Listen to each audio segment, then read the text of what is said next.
को घर घर सखियां करे सिंगार, और बैठे हिंडोला पे जब कह के बोली निकल जाए बापार।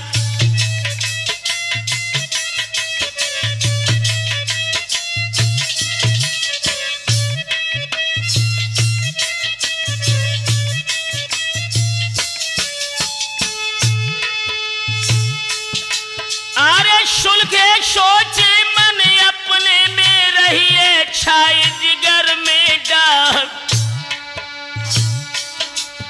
और कौन खोट हम में ऐसी है जो न भयो हमारा व्याह।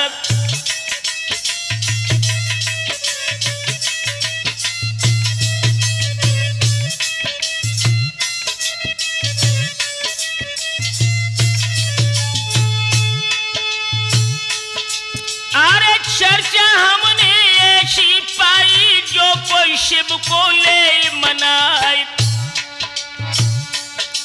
और बियाह होते हैं ताको जल्दी में भी कामर दे चढ़वाए। भर के कामर गंगा जी से बद्रीनाथ दे पहुँचाए, शीश चढ़ाए में शंकर के जैसे काम सिद्ध हो जाए।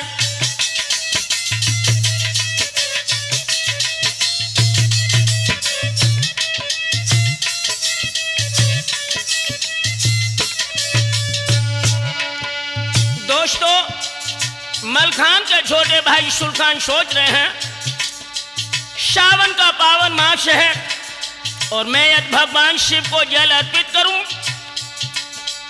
तो बड़ा सुंदर दुल्हन मिलेगी। ये विचार लेकर के ढेबा को साथ में लिया है सुल्तान ने, और अपने बड़े भाई मलखान की सभा के लिए जब चले हैं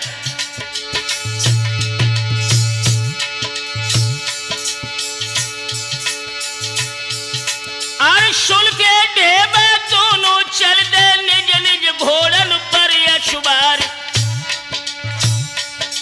और जहां दरबार जुड़ो मलखे को दोनों लगे बराबर जाए।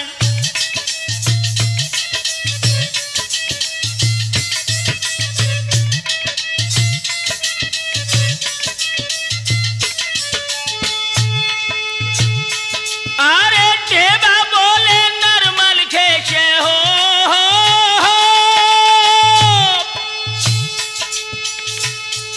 अरे ढेबा बोले नरमल खेशे भैया मेरे मल्हारे राय, कामर चढ़े महादेव की देव सुलखे को खर्च मंगाए।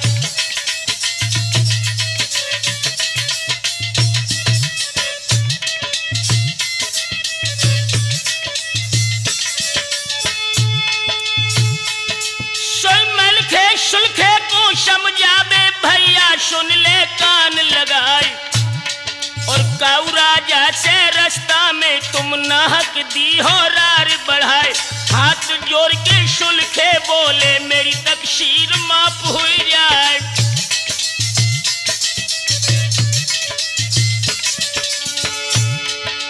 जब मलखान सिंह ने अपने छोटे भाई से कहा कि भैया तुम कामर चढ़ाने का विचार त्याग दो, क्योंकि देश देश में हमारा बैर है, युद्ध कहीं थम जाएगा, हजारों निर्दोष मारे जाएंगे। तो सुल्तान बोले हैं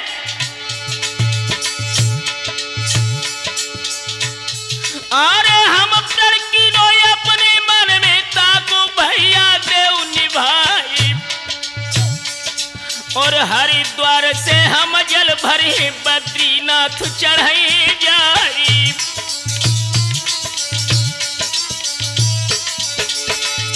आरे दर्शन करे कैलाशी के जो यशने में हो सहाय, और मलिके सोचे अपने मन में ये न मनी है बात हमारी।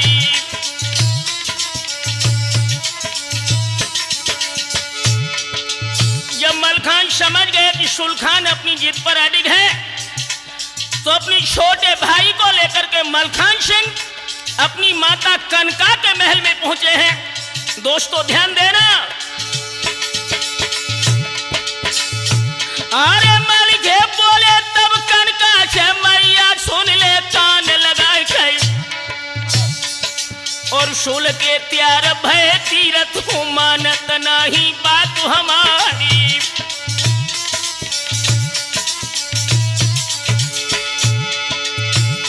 अरे जो तुम हमको आज्ञा देवो ता सुनाए हमें इनकारी। सोई हाथ जोड़ के सुलखे बोले मैया सुन ले बात हमारी।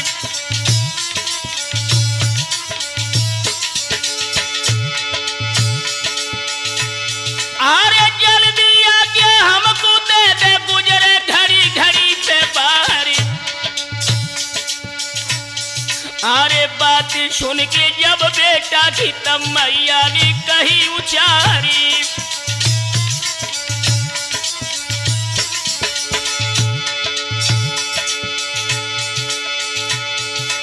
अरे हे अभिलाषा शिव दर्शन की देरी करो जान में नाई और वीर मल्हारे शिरसा बारे इनको खर्च देव मंगवाई।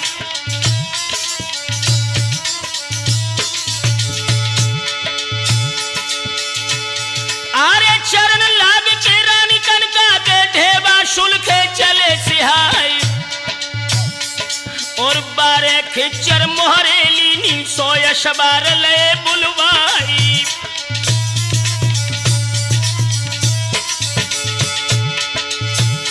अरे रतन जड़ाऊ कामर सज गई कछ तारीफ करी ना जाए कई और खोल की पत्ता ढेबा देखी बाने आगम दो बताई।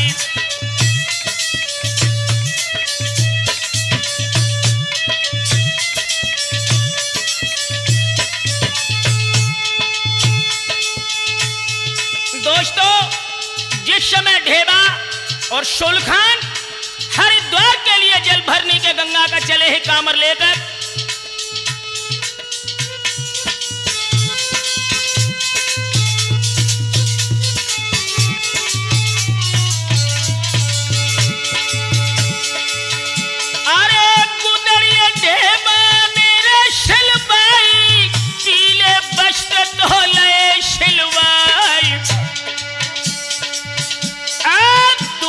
चिमटा के दोहरी तो भी दुर्मृग छाला के लई धराई।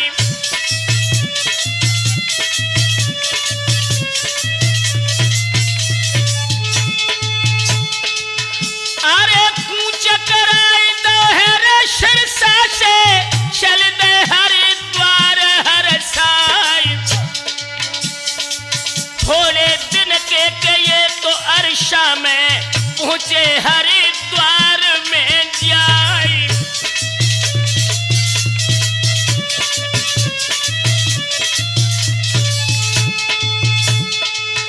अरे भर भर शीशा तो गंगा जल के है कामर बीच तो धरे हर साई।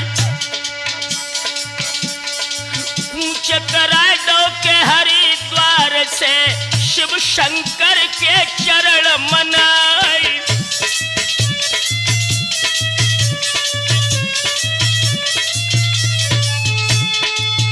अरे 1.5 महीना के जिसदम भी तो बद्रीनाथ में पहुंच गए जाई।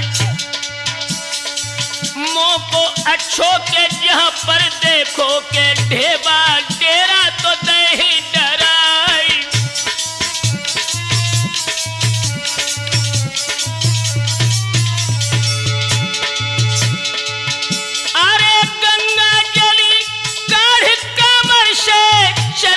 सुलखे चित्त सिहाई। भर भर थाल तो फूल मंगवाए लीने बेल पत्र धरवाई।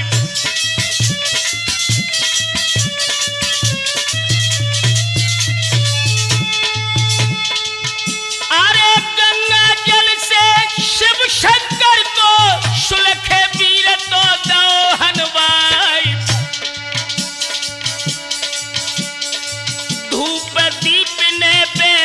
आदि करी तीनों फूलन को हार चढ़ाए।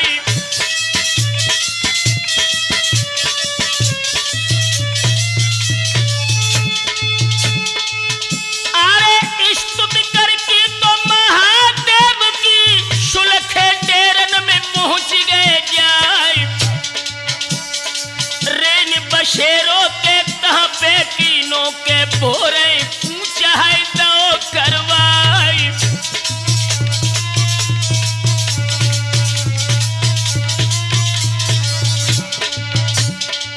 भैया ध्यान बिसर ना जाए कहानी वहां पर नई बनी।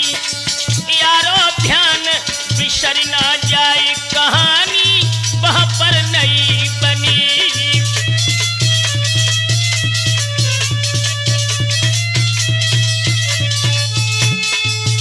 अरे वहां पर नई बनी कहानी वहां पर नई बनी वहां पर नई बनी।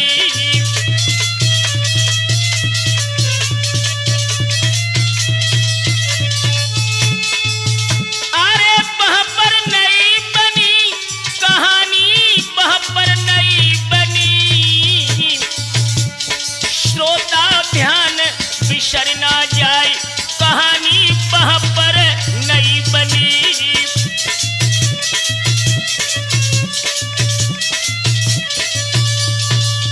मेरे नौजवान साथियों, जब भगवान शिव का पूजन बद्रीनाथ में शुल्खान ने कर लिया, उसके बाद में जब प्रस्थान किया है सिरसागढ़ के लिए, लेकिन दोस्तों होना कुछ और था।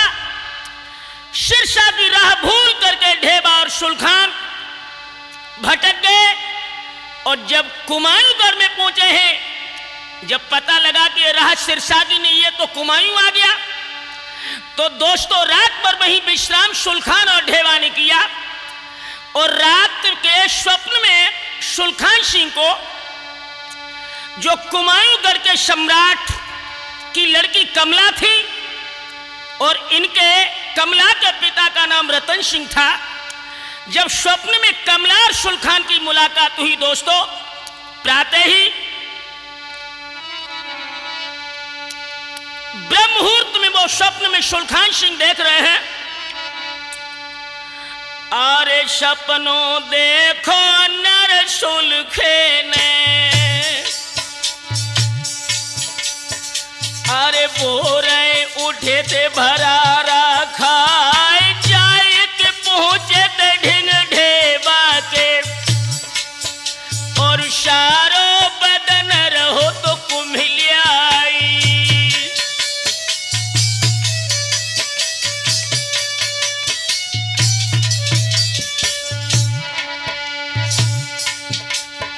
और कही थी हकीकत जोर ढेबा से, ताको हाल दे बतलाए सपनों हमने भैया देखो रह रे प्राण रहे थे घबराई।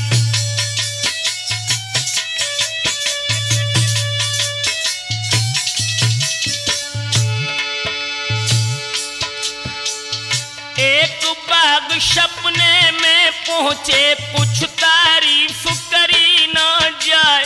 रूप की अगरी बासखियन संग आई एक सुंदरी नार। जब ही हमरे भई मुकाबिल बानी दई मोहनी डार।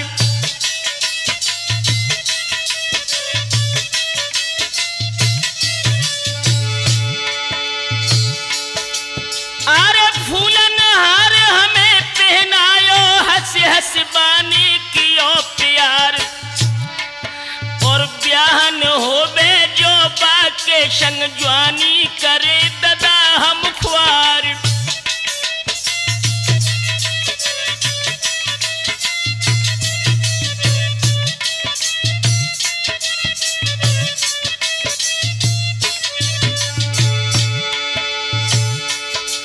अरे हंस के बोले हैं ढेबा से भैया और सुनो चितलाई।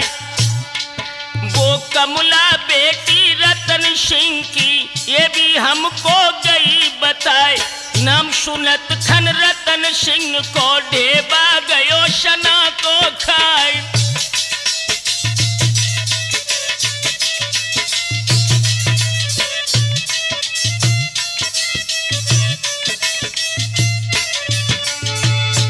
जब शुल्खान ने प्रतिज्ञा कर ली कि भैया जब तक तक हम कमला से मुलाकात नहीं कर लेते तब तक भोजन हराम है।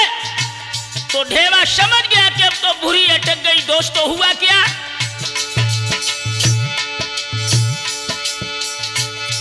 और रति विधाता ने ये जोर विधना ने लिख दिली लाड़काई,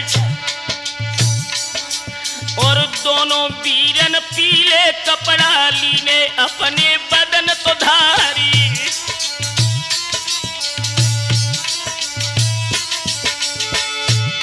और सब हथियार बांध दोनों ने गुदड़ी ऊपर लैंथ गिराई कर, और तिलक लगाए थे रामानंदी माला हाथ लई लटकाई।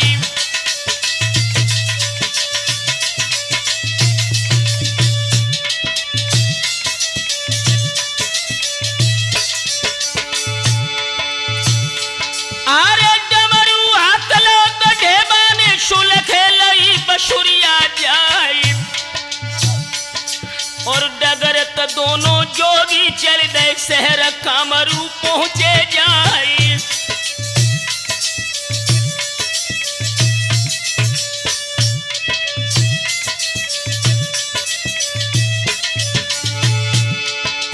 मेरे नौजवान साथियों, जिस समय योगी बनकर के सुलखान और ढेबा रतन सिंह के राज में पहुंचे, अरे ऐसी ठुमरी सुलखे गावे जामे उठे वीर बेताली, और मोहित हुई गए सब नर नारी जब नाचन में करो कमाली।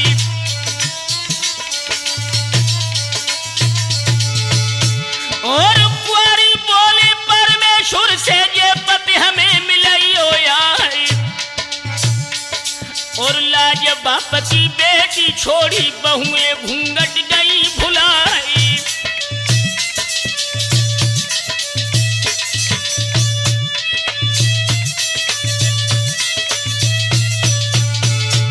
दोस्तों इधर तो नृत्य और संगीत की लहर रतन सिंह के राज में है, और रतन सिंह महाराज की धर्म पत्नी पद्मा जो कमला की मां थी, उसने जब ये संगीत की लहर सुनी तो अपनी दासी से कहा कि बहन तू जा और इन योगियों को मेरे महल में बुला कर के ला। दोस्तों हुआ क्या, अरे आगे आगे बात चल गई जोगी रहे पिछाड़ी जाए, और 3 मिनट के रे अर्शा में पहुंचे राजभवन में जाए।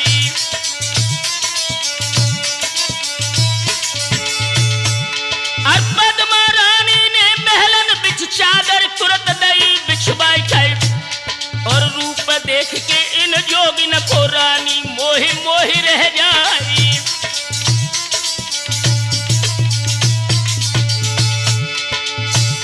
अरे पद्मा बोलती है जोगिन से जो साचो हाल बताई, और कौन आपदा तुम पे पड़ गई बारे पे डारे मुड़ मुड़ाई।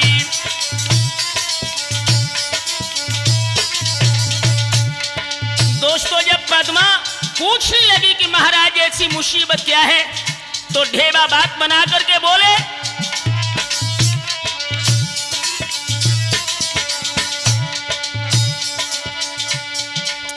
कहा कहे हर की महिमा जिन पानी के बिंदु से पिंड बनायो,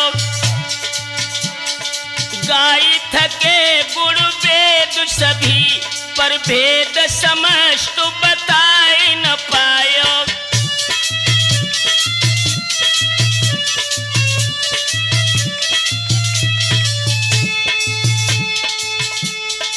भूप भीख मंगाए सके भिक मंगन भूप बनाए दिखायो,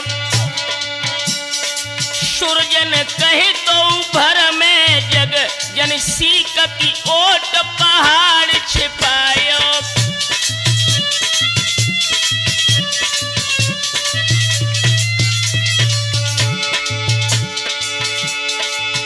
अरे देव बोलो के तब पद्मा से मैया सुन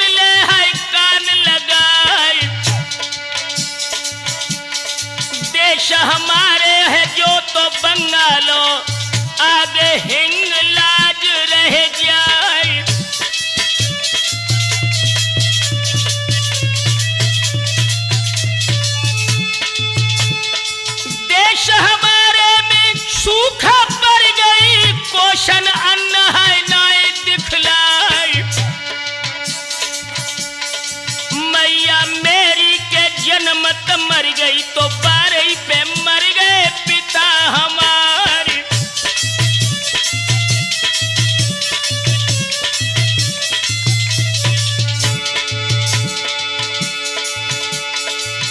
अरे मरण पे अपनी के नौबत आई, चेला भयते जोगियन क्यारे।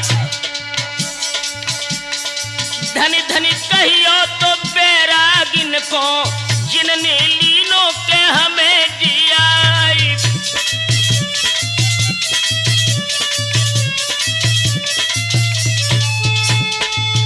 अरे रूप विधाता ने मोह दे दीनो, झोंके कहाँ जाए भार में जाए।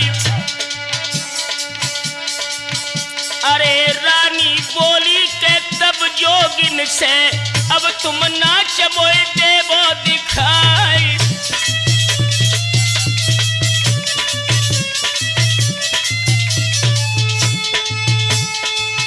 अरे बजी बसुरिया के जब सुलखे की, ढेबा डमरू तो रहे बजाई। 6 राग 36 बैरागिनी, जोगिन दीनी है गाय सुनाई।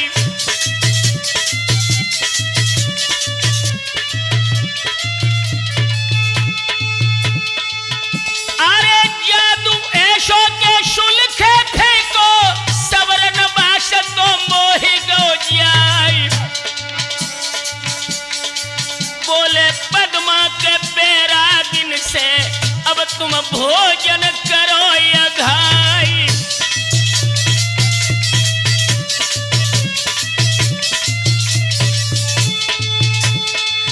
दोस्तों जब पद्मावती योगियों के नृत्य पर मुग्ध हो गई और नृत्य बंद करवा करके कहा कि बाबा अब भोजन ग्रहण करो, तो ढेवा बोला है,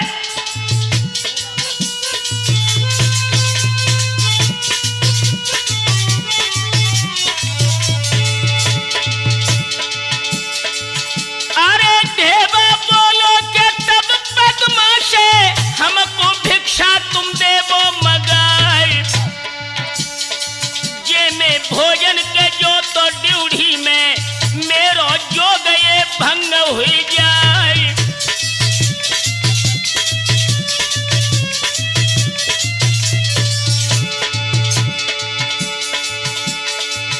अरे पद्मा बोली तो कुछ फिल्मा में, कमला को ले बे बुलाए। देख तमाशो वो भी लेबे, तो बाको जन्म सफल हुई जाए।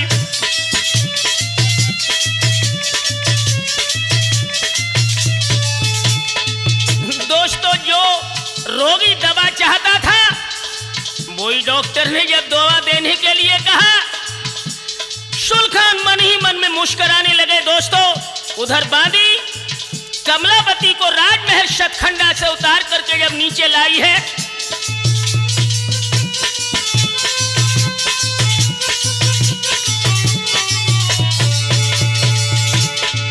अरे शड़ियन शड़ियन के गोरी उतरी, मर दो ध्यान रे बिछड़ ना जाए। अरे भ्रकुटी कुटिल नैन रत्नारे, तो गोरे हते जे भमीरी गाल।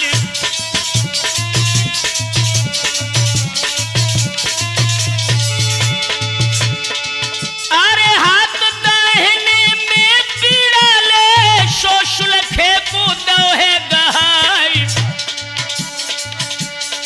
बल्कि सुलखे तो बीड़ा लीनो, ताको लीनो है तुरंत चबाई।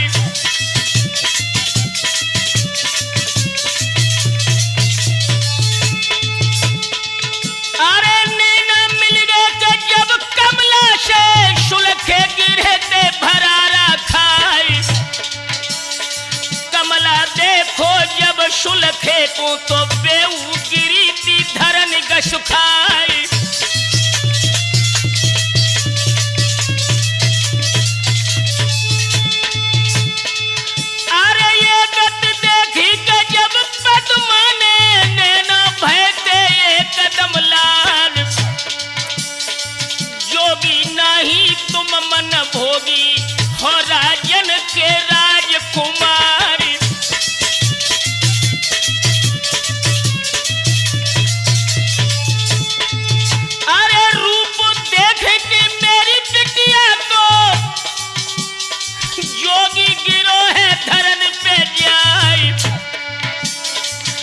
और अब है बुलाऊं मैं ललाए अपने को, तुमको कैद हम ले भी करवाए।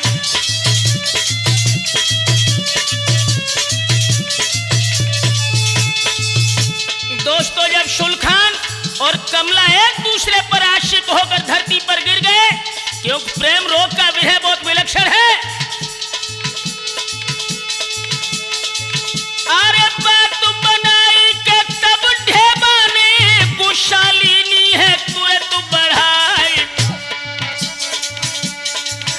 अरे ऐसे नाई के हम भिक मंगा, जो नित भी करे मांग की खाई।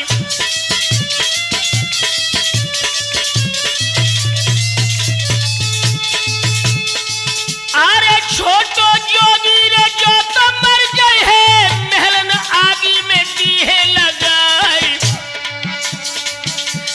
गुरु हमारे के जो सुन पावे, तो मारे राज ये भंग हुई जाए।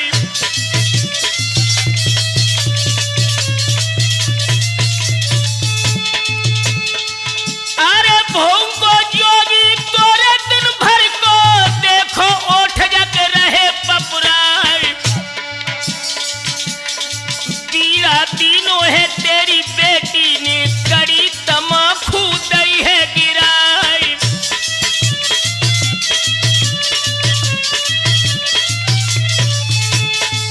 अरे पीक लाग गई है जोगी को, ताशे गिरो है तमारो खाई।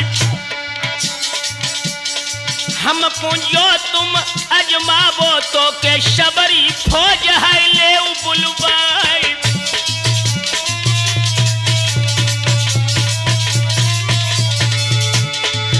अरे भेड़ बकरिया के हम नाइए, जो निक कान छुअत में भी आई। एक चुटकी पढ़ के मारी के दे सब